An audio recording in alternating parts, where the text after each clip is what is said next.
Welcome back. We are getting ready to install most of the components of the CSP cooling kit, which this is the fiberglass air deflectors for the cylinders. I already went ahead and cut the holes for the spark plugs. It turns out the Porsche heads are different than the bus heads, so the pre-labeled cut here did not apply to me, so I just had to figure out where exactly to cut the holes for the spark plugs. Luckily, I was dead on. Perfect holes, so that was the easy part. Now the hard part. Turns out Dipstick gets in the way. This dipstick, you would think it would be a lot easier to modify, right? You'd say, yay, modify. Well, it's actually harder than I thought, but I did find a solution, a very simple solution, and the only reason I came to that fix is because, you know, I drive big trucks, big semi trucks, and all the dipsticks are very flexible.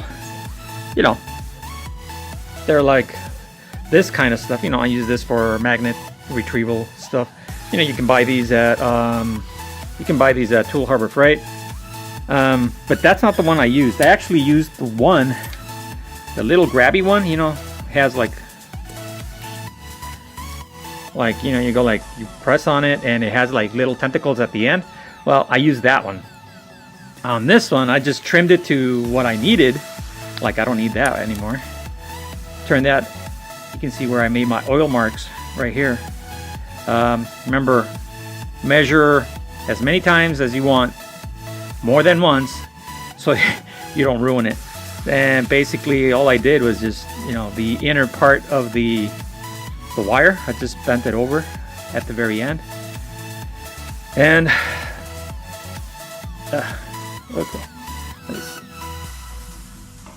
basically did this, did that, and now when I check my oil, see, well, the main problem is this. This goes here, and the alternator basically hits, so you can't pull the dipstick out. That's the main problem. Sorry about that. I should have gone there first. It turns out that it actually goes like that. It actually goes like that right in front of the stand, but the alternator hits, and now it's gonna fall over. Anyway, and now I can just bend it and get it out. You know what I mean? Just get it out, and I got my oil level. Yay! It's perfect. I'm still going to change this oil because this oil, I don't know how old it is. Even though it looks squeaky clean, I'm going to clean it. So that solves the dipstick problem.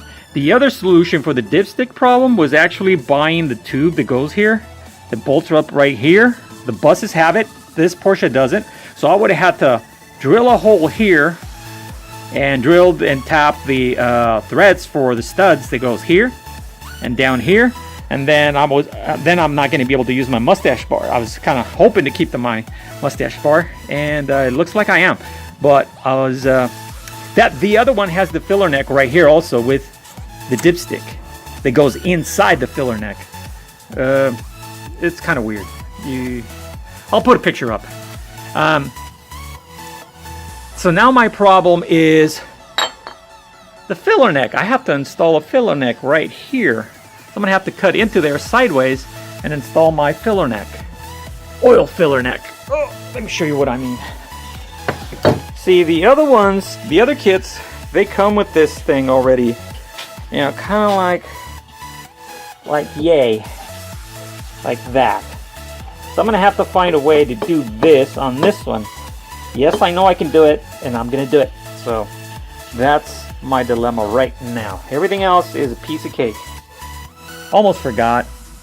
I did have to trim this guy, the oil dipstick, or the original tube. Had to trim it down to almost about the same thingy as this little edge that goes all the way around. Maybe a 10 millimeters higher or something like that, but not too much. So that way I would have more flexibility, you know, to bend away from the alternator and be able to pull it out. But yeah, originally it was this high. So this is why I'm saying measure twice, or at least twice, cut once. Because I knew this part would never go inside the tube, so I measured it to the point where it would stop right there. So you know what I'm saying? And then I get my accurate oil reading. I even had a couple of marks that I made in reference to where exactly I was going to need to, you know, cut this thing to size. There's some pieces somewhere. I forget it. Who cares? Anyway, I'm going to go ahead and drill here so I can put the little bracket. There's a bracket that goes right in here so I can hold the alternator stand. I'm going to drill it from here, and the other one is on the opposite side right there.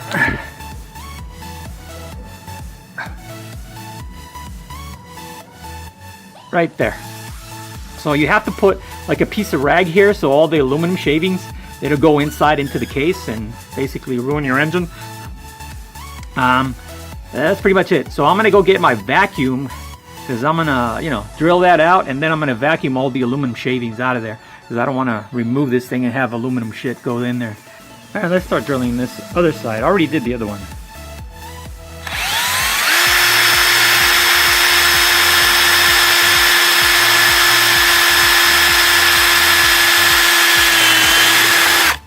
Oh wait, trying to grab the the rag on the other side. I don't want that, otherwise it's gonna chew it up. Okay, go ahead.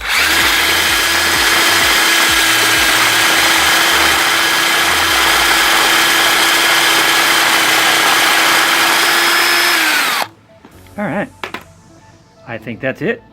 Let's just hit the vacuum.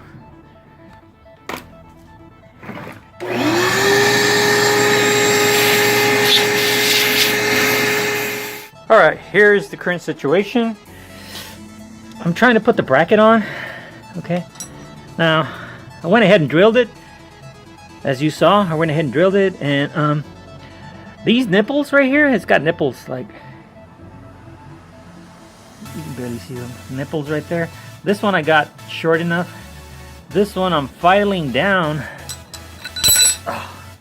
with a file, you know, doing that so that I can get this guy in here. I'm almost there, but I wasn't expecting this. Alright, so I'm gonna continue grinding there with the file. Okay, we're all done with the mock-up, and I just wanted to see if the pulley fitted and all that stuff. The bottom pulley didn't fit, the upper pulley did fit. The diameter on the bottom right here is pretty much a little too tight, so I'm gonna have to go in there with sandpaper and so that it slides all the way in. But I just wanted to see the general location of the timing belt, or the timing belt. Yeah, sure. We got a timing belt there. The pulley is perfect. I'm able to shim it and get my tightness. I am gonna have to cut this guy off. This guy is just too close to the belt, and it's gonna be hitting it, so I'm gonna have to chop it off. Another thing that I wanted to see was the dipstick. Remember the dipstick we've been working on? Well, this is a do or die. See if it works. And there you go. There's my oil marks. It works. So I'm gonna keep it that way.